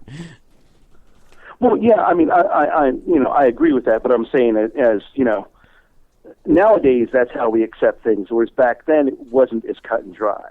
Mm-hmm. It was, like when he was a teenager, he quit school. Right. And he became a professional gambler. And, I was having a conversation with someone about that, and they're like, oh, my God, really? And I'm like, but, what do you mean, oh, my God? Back then, that was an acceptable profession. Mm-hmm. Up until the 1900s, that was accepted. I mean, look at Doc Holliday. Right. Doc Holliday was an actual doctor. He was a dentist, John Henry Holliday, and he quit being a dentist because of his tuberculosis and became a professional gambler. And it was an accepted, trait to have. It was an accepted profession to perform. Whereas nowadays, you watch the guys on the poker tournament and, whatever. I mean, I'm just citing an example, but being a gambler in his teenage years, he said that it taught him a lot about scrutiny. Mm-hmm. And other people's, the way other people think. So I think for him, it wasn't just a profession; it was a study. Yeah, I could see. You know what I mean? Yeah, I could see that. Now, an interesting thing to note is that when he went through his gambling fit, I guess came back and because it was during the school time. I guess he made enough money to come back, and he paid his parents the money back that he did for school, and I guess he was saying something to the effect that, okay, I've got it out of my system. Okay, it won't happen again. But in fact, once he comes over to America, he becomes an avid pool player. Oh, he was. The quintessential eccentric is the only way I can think of to define him. Mm-hmm. I mean, you know, my grandfather was like that. He hated math, but he was an accountant. Go figure. You know, and I put it in that ballpark. Do you know what I mean? Yeah. He was a genius, but he liked doing the mundane. He got off on digging ditches. He got off on playing pool. He got off on playing poker. The only thing that he didn't really truly do was womanize. Right. You know, and so, but like I said, you know, I think that doing the mundane helped him. Yeah, I think it helps you focus, get in a Zen state where you can free your mind, so you can, you know, explore things in your head. Well, I've read several studies where, you know, especially for writers, and you know, this isn't a joke, it might sound like it, but, you know, stop what you're doing and do something completely mundane, like go wash the dishes or, you know, whatever. And that apparently helps you concentrate. And so, since Tesla's IQ was like in the quadrillions, obviously, you know, I'm sure it helped him make certain, you know, realizations. It gave him the ability to come to these epiphanies that he wouldn't be able to come to otherwise. Well, I wanted to ask the both of you about two more things about the Wardenclyffe Tower, if you had any things on it.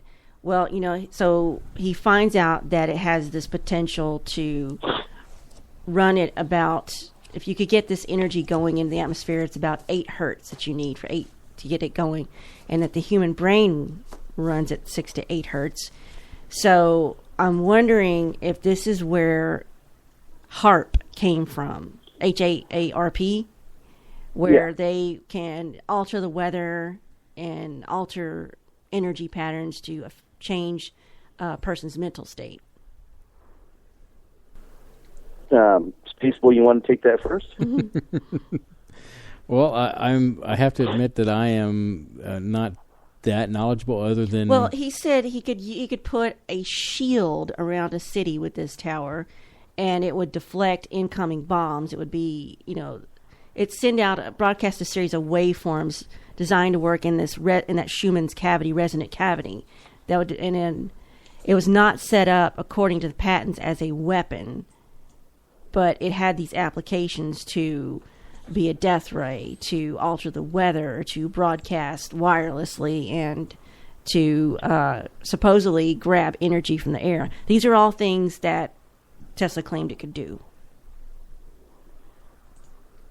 So I don't know if you found all that information about it. Okay, I'm not sure who you're talking to. Either one of you. Either one of you. You go first because you're the guest. Oh, well, in that case. Please insert foot into considering, mouth. You know, Wardenclyffe was open for 15 years. But the thing is, it was never completed. Right. So what he was able to accomplish is so highly questionable because whatever work he had, he took with him. And whether he had it on paper or whether he had it in his brain, he still took it with him, if you know, follow my pun. Because the sheer fact that a lot of the stuff he didn't write it down unless he was going to patent it. Mm-hmm. And he had a lot of talk about, you know, the whole Wardenclyffe project. He had a lot of talk about his death rate. He even talked about an alternate theory to the theory of relativity, just because he thought Einstein was a quote-unquote idiot, you know. And so some of this stuff he never put on paper. So all the applications that we're talking about with Wardenclyffe could be absolutely true, or it could be bollocks. Well, you know, on that note, I was going to say that, you know, Tesla was trying to demonstrate wireless transmission of electrical energy across the Atlantic for communication. So, and we've heard in relationship to HARP that they were trying to send transmissions into the upper atmosphere to transfer those transmissions back down to possibly submarines for communications. Yeah, and it was for submarine and torpedo deployment. Exactly, and so they were saying that you know, possibly burning the upper parts of the atmosphere with the transmissions with HARP. So I mean, you know, it's very conceivable that you know, that both were, you know, similar in nature, and that I can only imagine because, we were talking earlier today about the big blackout up in was it Canada? I was telling you something I read in relation to this as far as trying to make a case where if you have a device like Tesla's that can mess with the electricity in the air like he was trying to do, you could use it more like as the weapon, not necessarily just more like the HARP application. There was a brownout in New York City, and this is more recent times. And during this brownout, they noticed a strange corona around the power plant where they were getting the power from. And that during this brownout, the citizens were acting crazy, like something was going on and they couldn't control themselves. Crazy people in New York. Who knew? No, I'm kidding. I'm kidding. I lived in Queens for a while, so I can say that. I was trying to find that in my notes. What, did I live in Queens? No. So in essence, basically, you have this brownout and power goes out, and it has this aurora borealis effect over corona around this power plant. It's yes, strange. And I guess trying to make the connection between energy weapons and this is during our bicentennial, so this is the 70s. A strange signal was picked up on ham radio. Next thing, there's a brownout in New York, a strange corona around the power plant, and the people of New York City seemed to act berserk. So they were saying, is this proof that altering electricity in the air can alter the mental state of human beings? And if you get some people can be sensitive to high EMFs, electrical magnetic frequencies. They can make you dizzy, sick, paranoid. You can hallucinate. So I'm wondering if this is something that's built off of Tesla's work and done on purpose as an experiment to a population. Well, there are a handful of things throughout. I mean, and it all starts after Tesla died. There are a handful of things that you look at and you're like, geez, I wonder if that's related. Because I found a handful of things. I was just like, should I write this down? Should I bring this up? And, because they sound Tesla-esque. I don't know how off-putting that comes across. But it comes across as something Tesla might have done. I mean, you look at, there's like a laundry list. I mean, you could talk about, the one that struck me was the Philadelphia experiment. Yes. And because that I'm sorry, that reeks of Tesla. It does. It just. I thought they used Tesla coil technology with it. Well, yeah, I mean, and that would make sense. I mean, but you're kind of hesitant when you're reading this stuff. Yeah, because I think I should say every time I should say allegedly, supposedly. Well, when you talk about the Philadelphia experiment, you're talking about how the boat seemed to like teleport. I think that was the words used, teleporting. And then, of course, when the ship actually came back, once again, during the discussion, there was this green fog of mist that was kind of similar to what you were describing earlier, Surlana, above that power station. There are a lot of similarities there that kind of make you go, could this possibly be Tesla connected? Yeah, like I said, all you have to do is just breeze through a handful of conspiracy things, and go, I wonder, ... because there's a handful of things, and like I said, the one thing that really, truly reeked of Tesla was the Philadelphia experiment that, quote-unquote, never happened. But, there's no way to prove it. There's no way to say, well, he was directly or indirectly involved. There's no way to say whether his tech had anything to do with it, so on and so on and such. This whole thing is shrouded in mystery and conspiracy and rumors. And I think a lot I love it. A lot of that comes back to what we've said earlier in this program, is that it seems like history has scrubbed his, I'm going to just say legacy, if you will, his true legacy to his inventions and his what credit is due to him. so that it's like it's almost to the point of Tesla who, Well, and I think that's kind of the point, though. I think that's what we are supposed to be thinking. That's what we are programmed to think. Tesla, who's Tesla? Mm-hmm. I mean, because if we start digging, again, I hate to bring up JFK, but look at the classified papers. It was all fine and good and dandy and classified, and then, Oliver Stone came along, made his movie, and magically those papers got declassified. Mm-hmm. So if we pay enough attention to Tesla, who knows what we'll find out. And I think that's what the fear is. Oh my God, they want to find out what happened to Tesla. What do we do? Well, and when you're saying you find a lot of things that are Tesla-esque, or you think of things that, I wonder if this could be something he did. Well, all this weird stuff. I didn't read about the pigeons like the way y'all did, but I just saw some, things in reference to it. I was wondering if maybe it wasn't something as creepy as we're thinking. Maybe because, scientists don't really understand how pigeons are able to home, homing pigeons, and that's still being studied. I'm wondering maybe if he observed pigeons and how they always come back, and he was wondering maybe how they did that. Well, his main obsession with pigeons was he would go to the same spot every day and feed them. Mm-hmm. And so if that were an issue, I would imagine that would have been solved quite quickly, because any animal goes to where the food is. You know what I mean? I don't know if he studied them in any way. I didn't find any material on that. I don't know if Jim did or not. But it was just mainly he did that to calm himself, in his words.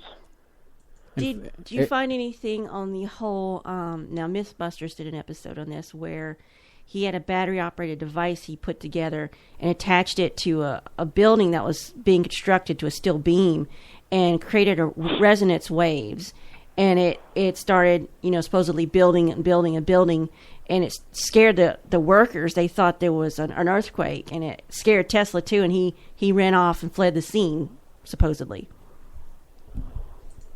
I'm not familiar with that incident. Now, I do know from what I heard on that story, similar though, is that he had to take a hammer to the device to get it to stop. Mm-hmm. And so, yeah, it was, I like to think of it as an earthquake machine kind of thing, where it literally shook the building apart, and they, I guess police came, and firemen came to the situation to check out what was going on. But think about it. Do you really? There's in my head. I think the man was capable of zeroing in on vibrations of the universe, and I think that is the connection when you hear about the 369 situation. Never could find any information on the 369 and why he said, if you understood 3, 6, and 9, you'd have the key to the universe, but he never expanded on that. So, well, I believe those numbers are relevant when it comes to geometry. You need three you need 3 points to create a plane. It goes much further than that. I did see a video that started with a circle, and it started putting all these different shapes in it, and the radius, and cutting it up into small pie shapes. And of course, this is math, this is numbers. I just, I check out when that happens, so I couldn't explain it to you. Yeah, you and my wife would get along so well. I'm a liberal arts major. At some point, I was thinking that it was very similar to numerology, but it's not. It's something to do with cold hard facts. I'm sure it is. And when you take the numbers and the way they break it all down. In fact, it had he had a thing where if the number was not, like for example, a hotel room was not divisible by, I guess, the number 3. Then he wouldn't stay in it. He would often, when he'd sit down for dinner, he'd have 3 napkins. It was just the most bizarre. And I think that ties in where people accuse him of having OCD, which I can understand. If you factor that into the interesting things that he would do that didn't seem normal to other people. Well, Tesla was known, especially later on in his life, he had tons of different phobias. He had tons of different neuroses. I mean, to an extent, I would see how the OCD thing could Yeah, so play in. do you think he was OCD? Well, yeah, I mean, I could see how that would play in, but, you know, I mean, back then they just considered it superstitious, you know. He had a lot of phobias, and, you know, he had a lot of, you know, unexplainable fears, or, you know, I mean, I equate, you know, looking onto his 369 theory, I equate Tesla to the Oracle in the Matrix. Yeah. As far as knowing all the answers and hoping you figure it out. You know what I mean? Right. And I think all the clues are there. It's just a matter of someone being able to piece it together. You know? Yes. And I'm going to say right now, that ain't me, because I ain't that smart. No. I mean, you know. It's definitely not a job for an English major, so. I wasn't an English major. I was. Oh, suddenly it's all about you. Yes, it's not about No, I'm you. kidding. I need a laugh track, I'm telling you guys. Yeah, well, you do need somebody to laugh at you. Oh, you know what? See? And that's why you and my wife would be like best friends. I was getting ready to say, trust me, she laughs at me all the time. And Well, for the wrong reasons. For the wrong reasons. And he'll tell a joke, and he says, "Why aren't you laughing?" I said, "As soon as it's funny, I'll laugh." You and my wife, Kim, are banned from ever meeting. Okay. Ever. Ever. No, I mean, I think it's a matter of if someone can actually sit down and find all the puzzle pieces that, you know, excuse me, that Tesla left for us, it could be put together. But my money is on the fact that it's on a good amount of what the government confiscated. All right, Gordon. Because, oh, sorry? I was going to say, we're going to take a quick break again, our final break of the evening, and but when we come back, we'll continue final thoughts with Gordon, and maybe take a phone call or two. So hang in there. Groovy. And so we'll be right back after this message.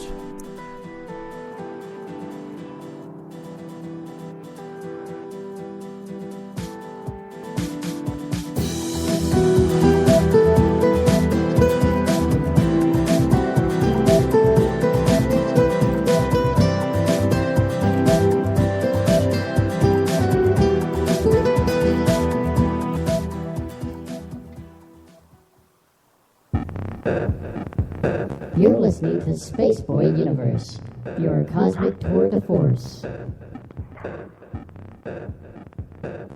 Techno, dance, atmospheric moods? Yes, my friends. My latest release, Digital, has something for everyone. Even makes a great gift for Grandma. Buy your digital download at spaceboymusic.com.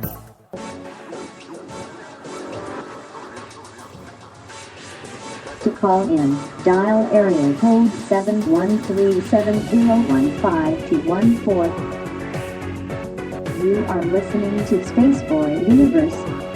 Here are your hosts, Spaceboy and Surlana. Yes, we are.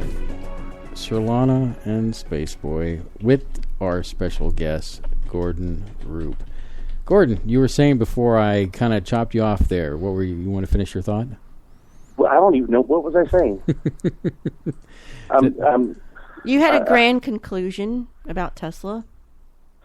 Oh, no. Well, I mean, most of the stuff that I think, you know, would lead us to, you know, the 369 conclusion would be in the papers that were confiscated. I mean, I don't think we'll ever figure it out unless we get those. Right. Do you know what I mean? Right.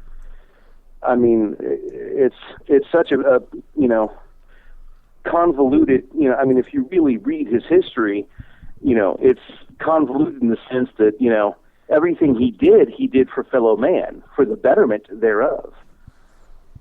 He was and then more at of a the end, humanitarian, yeah. What's that? He was kind of a humanitarian in that way. Oh, yeah. Well, you know, he thought that we had so much more potential than what we were exhibiting. And he said as much. I mean, he said, you know, he predicted that by this time, I mean, in an interview in, I think it was 1925, 1926, he said that women will end up being the dominant sex. I guess as long as they didn't wear jewelry.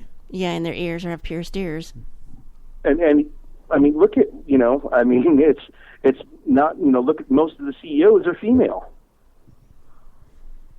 I mean, so he wasn't too far off the mark when it came to being able to predict what his fellow man could and would accomplish.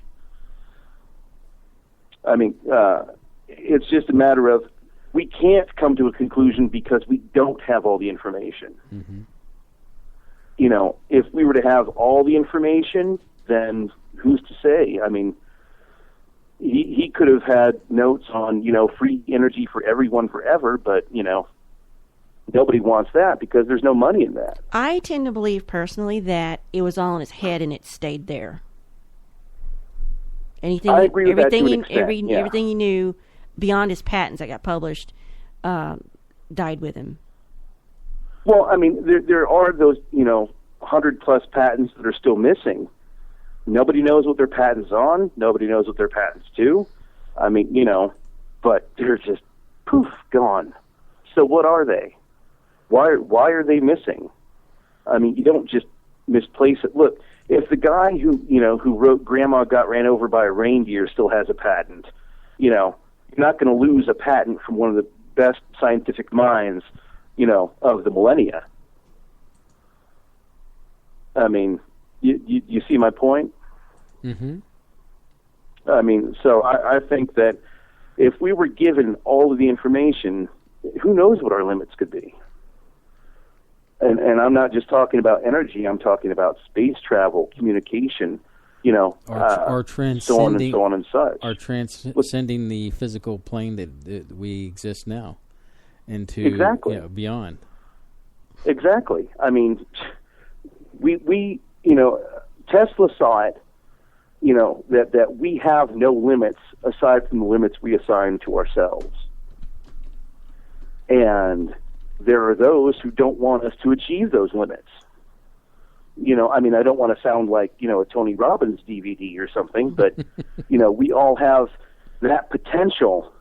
We all have that, that ability to achieve the unachievable. I found a and quote. Tesla saw that. I found a quote by him, but I don't know in what context he was using it, if he's talking about Edison or people in general. He said, if your hate could be turned into electricity, we can light up the whole world. He said that about Edison. I figured it was going to be Edison. Yeah. Man, I swear, I've never seen anybody with such a hate-on for anyone else. Just horrible. That's my new word. well, I don't know if that's the California phrase or not, but, we used to use that all the time. But it's true. He, despised Edison because he just thought his work was so very sloppy. And, in hindsight, looking at it, as I said earlier in the program, they complemented each other because they're constantly trying to outdo each other. It was short man in a bar complex, if you will. But if they're trying to outdo each other, we could only benefit from that. Well, I mean, in a perfect world, they would have been awesome co-designers. Yes. In a perfect world, if their egos didn't, collide at such measure.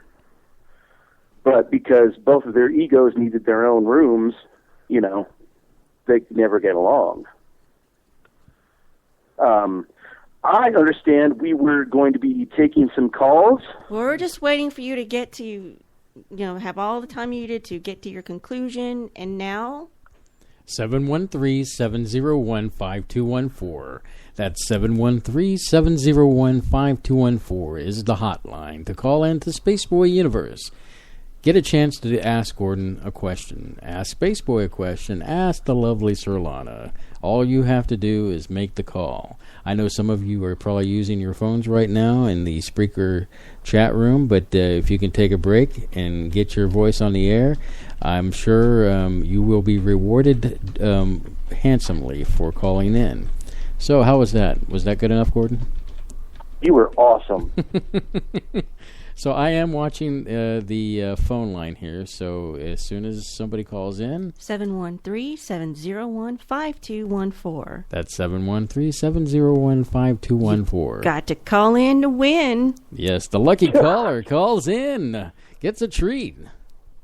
So. Oh my God, you got to call in to win. Oh my God, your Texas accent just totally came out. That was awesome. Excuse me, I'm not Texan. Oh yeah, don't you see? You're gonna get all riled up like a gator. Much as I love and appreciate Texas, I was not born here, and I'm not from here. But as they say, she's a Texan by law.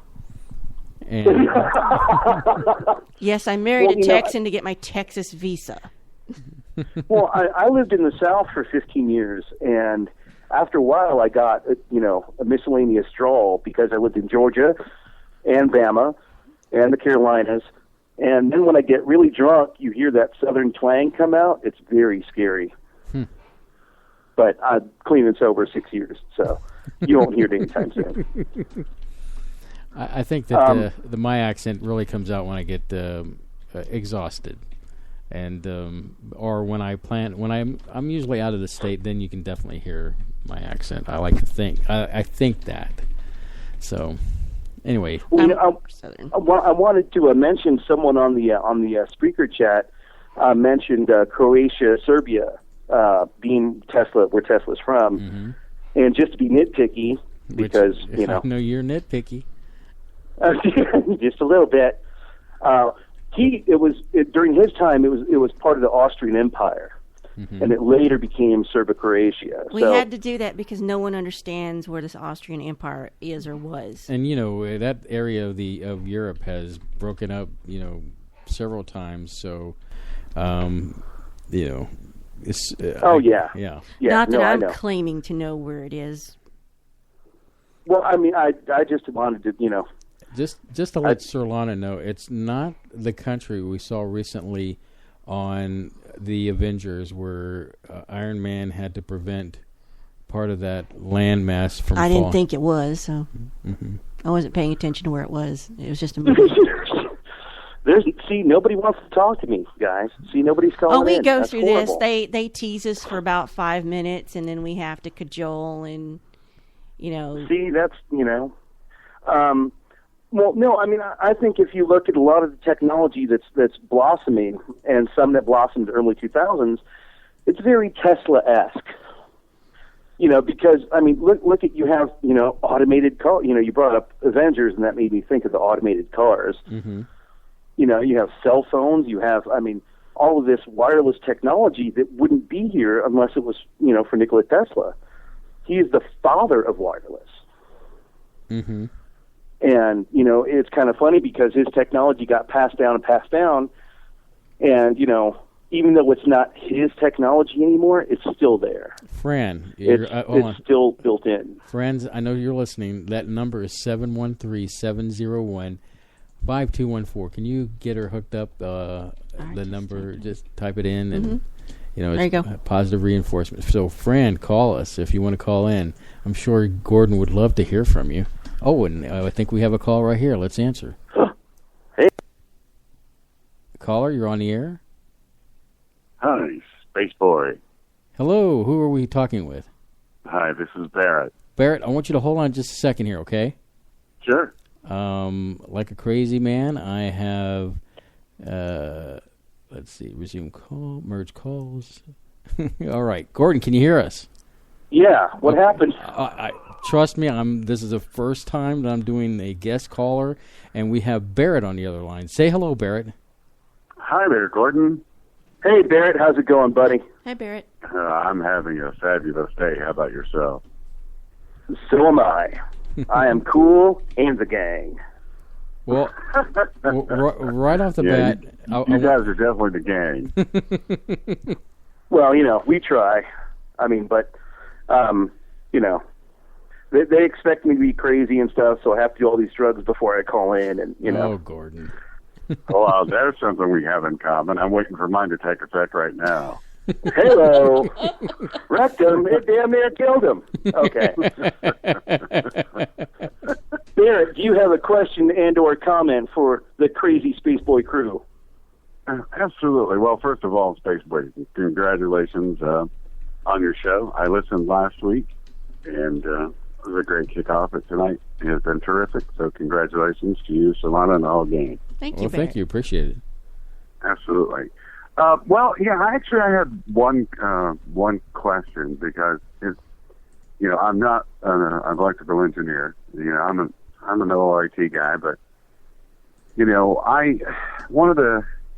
I have two questions, but I'll stick with this one.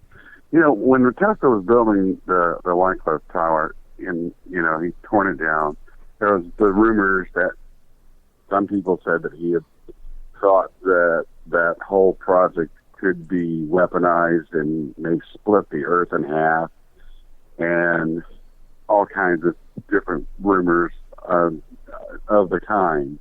But I know this. I've heard this guy James Caney on. I think it's McCaney. I think it's been on a lot of different talk shows, and he's talked about. I think as late as around 2006 or 2007 that he was actually building some Tesla towers, like the Wycliffe Towers, that he was in the process of constructing them, and he was going to try to bring them online. And, I haven't been able to find out, anything about it. There's nothing concrete, but, from what I understand that, that whole wireless energy project isn't really feasible, in today's world because of how everything is wired. We've got everything, with our EMF and all of our different signals and everything that we're transmitting wirelessly all around the globe. If we were to inject electricity into that whole thing, wouldn't it pretty much shut it all down? Wouldn't it sort of be like a giant EMP? Or am I off base on that? Well, if I could tackle this question, this is actually something in relation to what's called the multiverse theory, where it talks about different frequencies and different relations, like, not everyone vibrates at the same frequency, so on and so on and such. So if you were to create another Wardenclyffe Tower, okay, and you want that non-interference, you would have to create it at a frequency that is not in use or doesn't exist yet.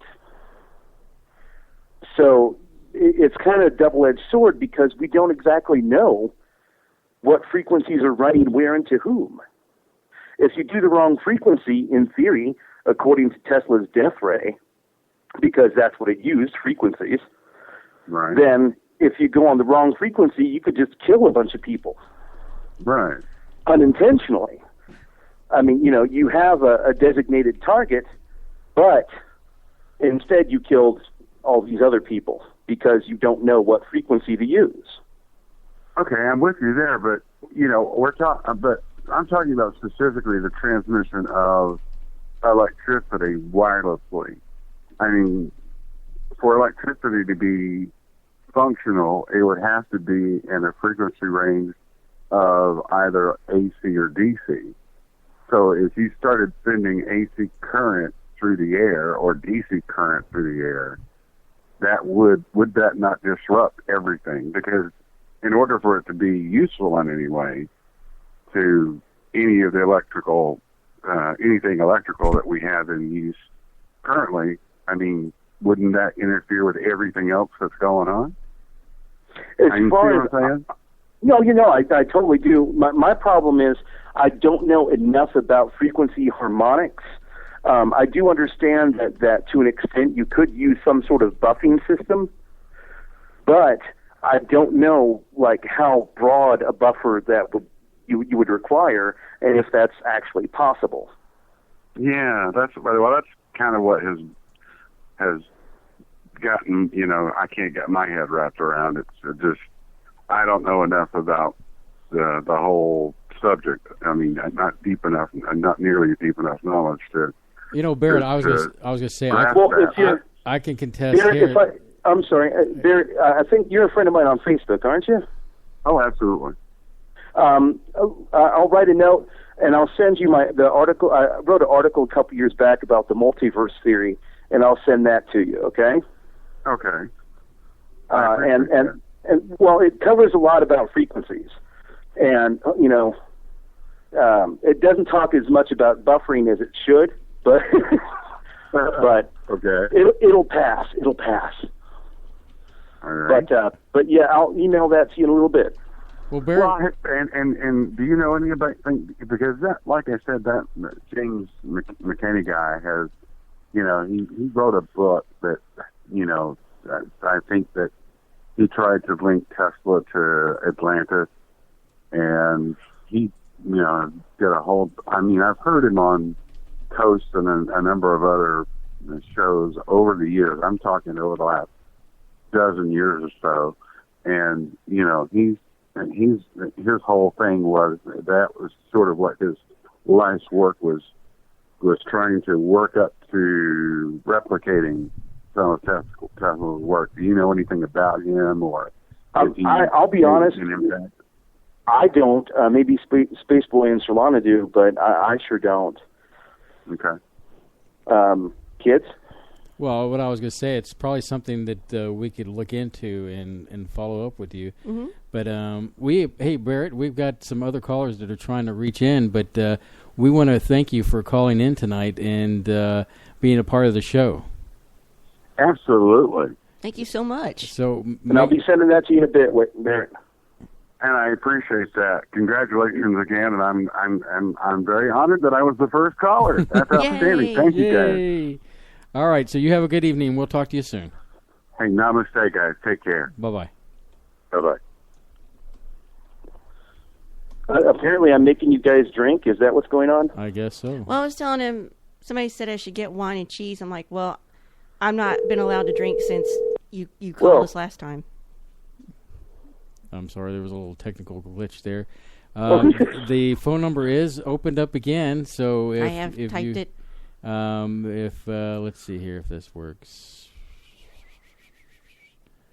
Yeah, I was drinking Bailey's Irish Cream when we had you on for the conspiracy the first time, and he said I couldn't do that ever again. It left you a little loopy for the show. I think it enhanced things. Yeah, so, but let's see here if I can do this. Caller, you are on the air. Can you give me just a second? Let's see here. Sure. Who's calling, by the way? Hey, it's Fran. Hey, Fran, how are you? Fran. I'm good. How are you guys? I'm doing excellent. Surlana? I'm doing great. And the second... Well, I know you are. You're always awesome. Oh, finally, I have a fan. I have one fan. oh, only one? I mean, that's mine. At some point. You're the boss of music. I can tell you that. Well, I'm the boss of Spaceboy, not of music, but... Oh, my God. The other night, you were so cool. I don't even remember the other night what we were talking about. Okay. Gordon? Oh, did we lose Gordon? Yeah, I'm back again. Okay. Oh. He's working Skype over there. I am like having such a dickens of a time trying to work this stupid Skype thing. And this is the first time we've had 4 ways. Okay, here we go. Can you hear me, anyone? I can. Oh, just now. There we go. Oh, God, I'm going to have to take Skype 101 here. Yeah. So, Fran, Gordon, Fran, and everybody else. Damn it, Fran. Damn it, Gordon. See, that's what I love to hear. See? That's what I love to hear. How are you, Fran, and what can we do for you? Probably not a whole lot, but I am trying. I've gotten a hold of the guy over at the Stardust Ranch. Okay. The other night from Jimmy's show, and I'm trying to put it together and get over there.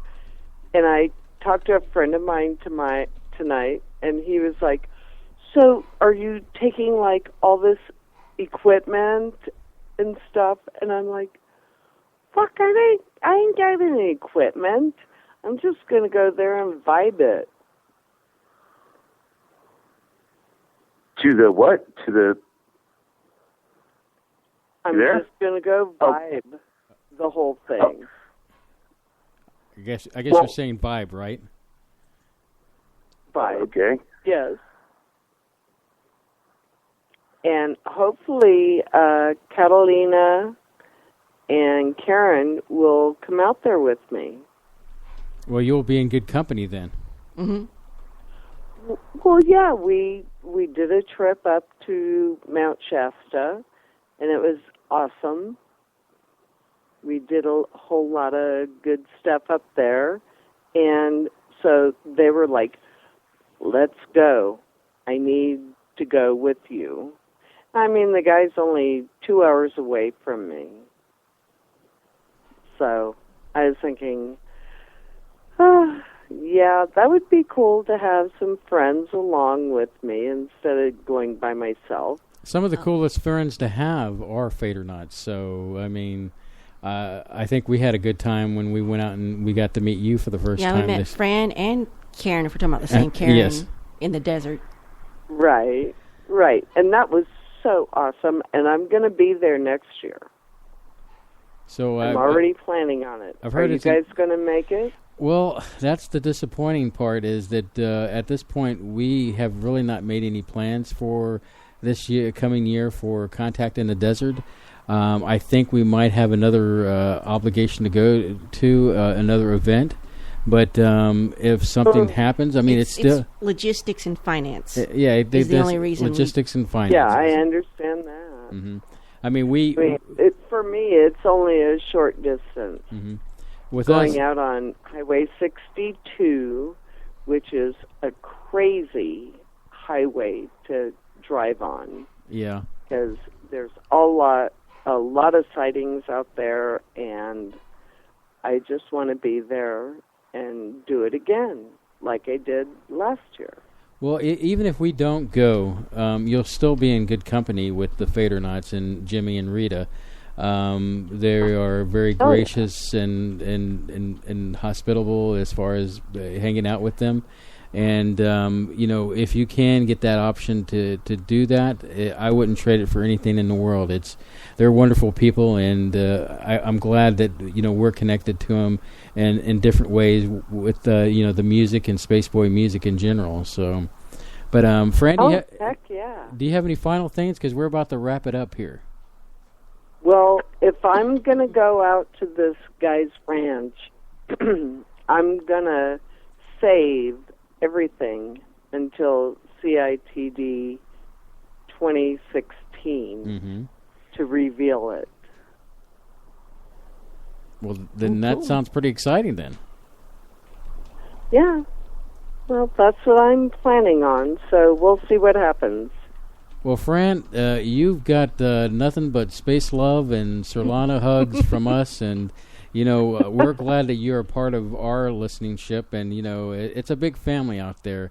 Whether it's listening to Jimmy on Fade to Black or listening to the guys on Beyond the Strange, great programs. Hey, I love all you guys. We try to keep it real here. So hugs and kisses, and call back at any time you want, okay? That's it. Keep listening. All righty.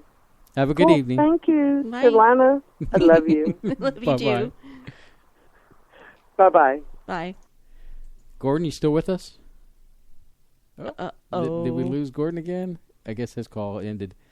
Gordon, if you're listening, I'm not going to call you back because we're down to the wire here because we're about to roll the thing. But I will call you after the show is completely over. Surlana, any last thoughts of the evening? Sorry about that, Gordon. We have a Skype learning curve. This is the first time we've done multiple calls.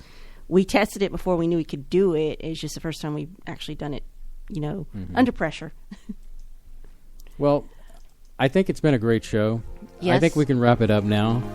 SpaceboyUniverse.com. Our hosts are Spaceboy and Surlana. Executive producer is Surlana. And a special producer is Dennis Koch. Speaking of Dennis, he's got us something good coming up next in January. So we're going to tease you about that for a little bit, though. Anyway, I've been your captain of radio, and I hope you'll join us next week when we'll have another special occasion on SpaceboyUniverse.com. Everyone be safe. Ciao.